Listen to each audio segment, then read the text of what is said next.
ಉತ್ತರ ಕನ್ನಡ ಜಿಲ್ಲೆಯ ಉಗ್ರಗೆ ಪಶ್ಚಿಮ ಬಂಗಾಳದಲ್ಲಿ ಶಿಕ್ಷೆ ಆಗಿದೆ. ಅದು ಏನು 10 ವರ್ಷಗಳ ಜೈಲು ಶಿಕ್ಷೆ ಆಗಿರುವಂಥದ್ದು ಬಂಗಾಳದಲ್ಲಿ ಕೋರ್ಟ್ ಆದೇಶವನ್ನು ಕೂಡ ಹೊರಡಿಸಿದೆ. ಕರ್ನಾಟಕದ ಒಬ್ಬ ಉಗ್ರನಿಗೆ ಪಶ್ಚಿಮ ಬಂಗಾಳದಲ್ಲಿ 10 ವರ್ಷಗಳ ಕಾಲ ಶಿಕ್ಷೆ ಆಗಿದೆ. ಅದರ ಜೊತೆಗೆ ದಂಡವನ್ನು ಕೂಡ ವಿಧಿಸಿದೆ ಅಲ್ಲಿನ ಕೋರ್ಟ್.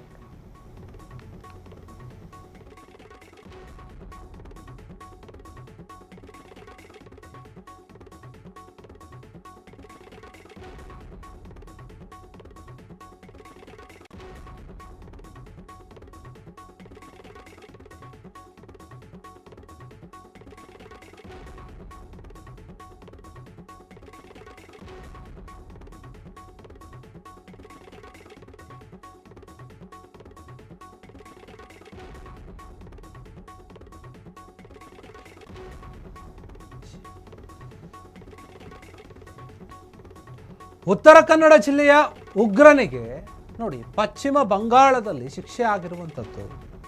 ಅದು ಬರೋಬ್ಬರಿ 10 ವರ್ಷಗಳ ಕಾಲ ಜೈಲು ಶಿಕ್ಷೆ ಆಗಿದೆ. ಅಲ್ಲಿನ ಕೋರ್ಟ್ ಆದೇಶವನ್ನು ಕೊಟ್ಟಿದೆ. ಲಷ್ಕರ್ ಒಂದು ಸಂಘಟನೆ ಇದೆ, ನಿಷೇಧಿತ ಸಂಘಟನೆ.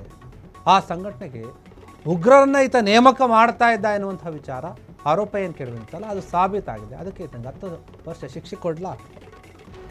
ಉಗ್ರ ಸೈಯದ್ ಎಂ ಇದ್ರೀಸ್ ಏನಿದ್ದಾನೆ 33 ವರ್ಷ, ಆತನಿಗೆ ಶಿಕ್ಷೆ ಆಗಿರುವಂಥದ್ದು ಇದು ಕರ್ನಾಟಕ. ಅದರಲ್ಲಿ ಕೂಡ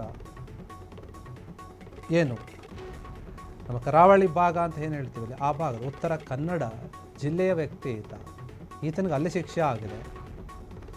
ಪಾಕಿಸ್ತಾನ ಮೂಲದ ನಿಷೇಧಿತ ಸಂಘಟನೆ ಏನಿದೆ ಲಷ್ಕರ್ ಎ ತೊಯ್ದಾ ಉಗ್ರ ಸಂಘಟನೆ, ಆ ಸಂಘಟನೆಗೆ ಅಕ್ರಮವಾಗಿ ಯುವಕರನ್ನು ನೇಮಕ ಮಾಡ್ತಾ ಇದ್ದ ಆ ಆರೋಪ ಕೇಳಿ ಬಂದಿತ್ತು. ಅದೇ ವಿಚಾರವಾಗಿ ವಿಚಾರಣೆ ನಡೆಸಿದಂತಹ ಕೋರ್ಟ್ ಅದು ಸಾಬೀತಾಗಿದೆ. ಸಾಬೀತಾದ ನಂತರ ಈ ಒಂದು ಶಿಕ್ಷೆಯನ್ನು ಹೊರಡಿಸಿರುವಂಥದ್ದು. 70,000 ರೂಪಾಯಿ ದಂಡವನ್ನು ಕೂಡ ವಿಧಿಸಿದ್ದಾರೆ. ಮುಸ್ಲಿಂ ಯುವಕರನ್ನು ಈತ ನೇಮಕ ಮಾಡಿಕೊಳ್ತಾ ಇದ್ದ. ಅವರನ್ನು ನೋಡಿ ಮೂಲಭೂತವಾದಿಗಳಾಗಿ ಬದಲಾಯಿಸ್ತಾ ಇದ್ದ ಕೂಡ ಈತ. ಪಾಕಿಸ್ತಾನದ ಪ್ರಾಯೋಜಿತ ಷಡ್ಯಂತ್ರ ನಡೆಸೋಕ್ಕೆ ಈತ ಕಾರಣ ಆಗಿದ್ದ ಅಂತ ಹೇಳಿ ಪ್ರಕರಣ ದಾಖಲಾಗಿತ್ತು.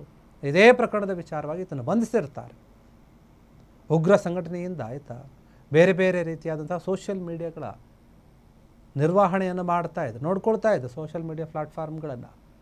ಸಂಘಟನೆ ಜೊತೆಗೆ ಈತ ಗುರುತಿಸಿಕೊಂಡಿದ್ದ. ಉತ್ತರ ಕನ್ನಡದ ಸೈಯದ್ ಈತ ಈಗ ಶಿಕ್ಷೆಗೆ ಒಳಗಾಗಿದ್ದಾನೆ. ಕೋರ್ಟು ಆದೇಶವನ್ನು ಕೊಟ್ಟಿದೆ 10 ವರ್ಷಗಳ ಕಾಲ ಜೈಲು ಶಿಕ್ಷೆ, ಕಠಿಣ ಜೈಲು ಶಿಕ್ಷೆ ಈತನಿಗೆ. ಲಷ್ಕರ್ ಸಾಮಾಜಿಕ ಜಾಲತಾಣಗಳನ್ನು ಬಳಸಿಕೊಂಡು ಈತ ಅಮಾಯಕ ಯುವಕರನ್ನು ನೇಮಕ ಮಾಡಿಕೊಳ್ತಾ ಇದ್ದ. ದೇಶದ ವಿರುದ್ಧ ಭಯೋತ್ಪಾದನೆ ಕೃತ್ಯಗಳನ್ನು ನಡೆಸೋಕ್ಕೆ ಪ್ರಯತ್ನ ಕೂಡ ಮಾಡ್ತಾ ಇದ್ದ. ಹೀಗಾಗಿ ಯುವಕನನ್ನು ಮೂಲಭೂತವಾದಿ ಏನು ತಳ್ತಾ ಇದ್ನಲ್ಲ, ಅವರ ಚಿಂತನೆಗಳನ್ನು ಬದಲಿಸ್ತಾ ಇದ್ನಲ್ಲ, ಅದೇ ಒಂದು ಆರೋಪ ಕೇಳಿ ಬಂದಿತ್ತು. ಈಗ ಈತನಿಗೆ ಶಿಕ್ಷೆ ಆಗಿದೆ. ನೋಡಿ, ಪಶ್ಚಿಮ ಬಂಗಾಳದಲ್ಲಿ ಒಂದು ಪ್ರಕರಣ ಬೆಳಕಿಗೆ ಬಂದಿತ್ತು ಈ ಹಿಂದೆ. ಏನಂದರೆ 2022ರಲ್ಲಿ ಈತನ ಹೆಸರು ಕೇಳಿ ಬಂದಿತ್ತು. ಆವಾಗಲೇ ಈತನ ಬಂಧನ ಕೂಡ ಆಗಿರುತ್ತೆ. ಇದೀಗ NIA ವಿಶೇಷ ಕೋರ್ಟ್ ಏನಿದೆ ಈ ಇದ್ರೀಸ್ಗೆ ಶಿಕ್ಷೆಯನ್ನು ಕೊಟ್ಟಿದೆ.